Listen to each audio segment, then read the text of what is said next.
welcome back from the short break. We are talking climate change on Econ and Jet. Let's talk business with Mr. Daniel Steinman.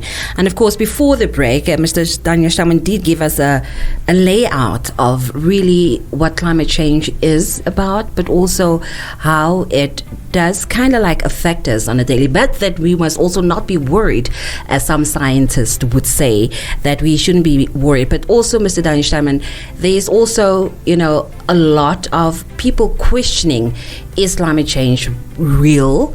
There's this conversation happening. Is it real, or is it just that, the Western powers want to threaten Africa, as they always do, as they say. Some new way to blackmail us. Yeah. But also, when you look at climate change and how it has come to affect us economically as well, can you elaborate on that?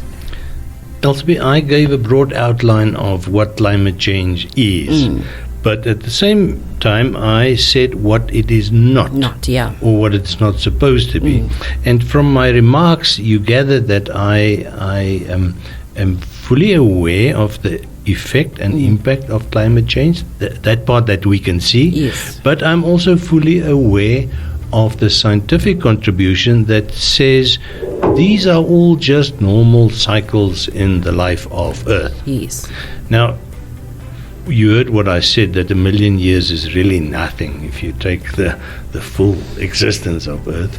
Yes. But you and I don't have the luxury of worrying about what it will be like in 1 million years from now. We have to worry about what life will be like in 10 years from now. And if we look at our children, we have to worry about what life will be 30, 40, 50 years from now. And I don't know about your family, but my family has no intention of taking on Mr. Trump's offer to go to the United States. So we will still be here in 100 years from now. This is the reality. Climate change hits you there where you live. And because it's a global thing, it's not a uniquely African or Namibian thing or South American thing, it's global. It means that you can't escape it. So whether you up and out and go to the United States, or whether you just stay put, and whether you move to South Africa or Kenya or Nigeria, anywhere you go, you will be equally affected by climate change.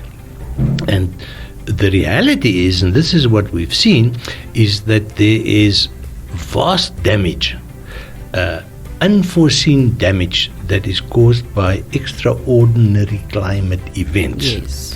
Now, you can make an academic argument out of it. Extraordinary climate events, exactly what are they? And you may agree or you can disagree. This is climate change. It's not. It's irrelevant. The relevant part is that there are floods where there were not floods for thousands of years, like in Saudi Arabia.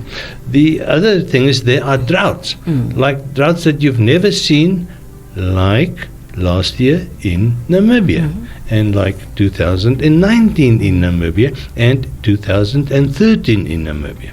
And then we get a rain season like the one that's just passed. And I don't agree that it's historically the highest, at least not in Bantuk. I think 2011 was historically the highest.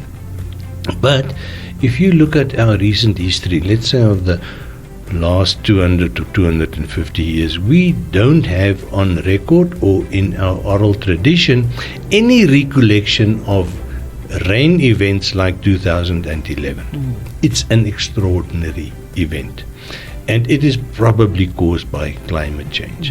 Now we come to the reality that if a river is in flood and it runs through an informal settlement in Katatura, it's not without any consequences. Those people lose their lives and their livelihoods. The damage to them is severe. But I want to use one example: the bridge that collapsed there just past Umeya on the road to Riobot. To fix that bridge in a makeshift sort of way cost us an additional 17 million Namibia dollar. Now, if you've traveled over that bridge, it's a nice way, but it's not a proper bridge. Yeah. It's a culvert. It's a makeshift bridge, you know. So this is just one bridge, and this is just from one fairly extraordinary wet season. Now, most of those bridges in Namibia are 50 or 60 or 80 or even 100 years old. Yes. I drove past the railway bridge there at Zeehuis yesterday. That thing must be 110 years old, 120 years old. Now, if that bridge comes down, if it collapses because of water undermining its foundations, then we have to build an entirely new bridge. Yeah. The same with the collapsed bridge on the B1. You can't fix it. You can't. You have to build a new bridge. So the 17 million is just sort of as a makeshift thing. Let's say to build a new bridge is 100 million. Now let's say we lose 10 bridges in Namibia in one season because of extraordinary events. Quickly, we are at 1 billion Namibia dollar. And this is all unforeseen. So do you see the potential impact? The unknown quantity is what we have to deal with, and that makes it very difficult. But for now, we will cross that bridge when we get there. Let's quickly go for a short break.